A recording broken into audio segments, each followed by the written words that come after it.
Mən buradan hər dəfə deyirəm ki, qan təzyiqi düşməyən adamlar, qan təzyiqindən narahat olan adamlar gəlsinlər bizə Doktor Seyfəddin klinikasında onu təbii surlarla qan təzyiqini sakitləşdirər, rahatlayaq və təhlükəsiz eləyək.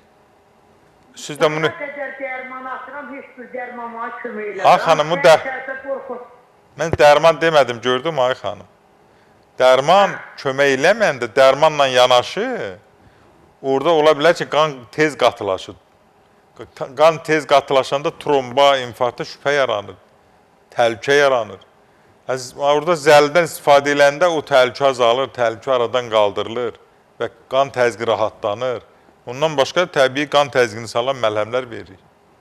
Yəni, çox sağ olun, sağlığınıza görə elə qan təzyiqindən dedim. Qan təzyiqini biz hər zaman deyirik. Qan təzyiqi səssiz ölümdür.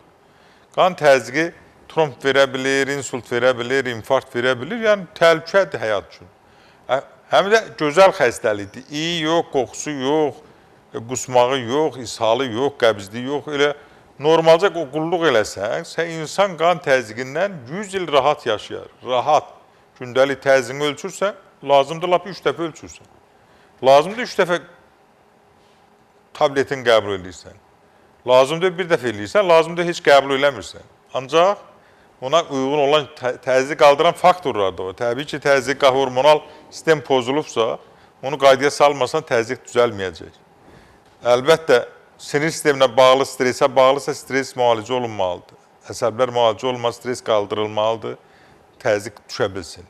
Yuxusuzluqdan da yuxu qaydasına salınmalıdır. Və artıq çəkidən də artıq çəki qaydaya salınmalıdır.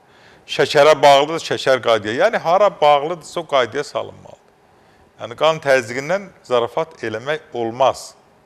Mənim də yenə deyirəm, görürsün nömrələrimiz xanım. Yatmasanız, saat bir efir qutarandan 10-15 dəqiqə sonra zəng edin, ətraflı məlumat verərsiniz. Mən sizlə danışarıq, kömək edəcəm sizə Allahın köməyinə.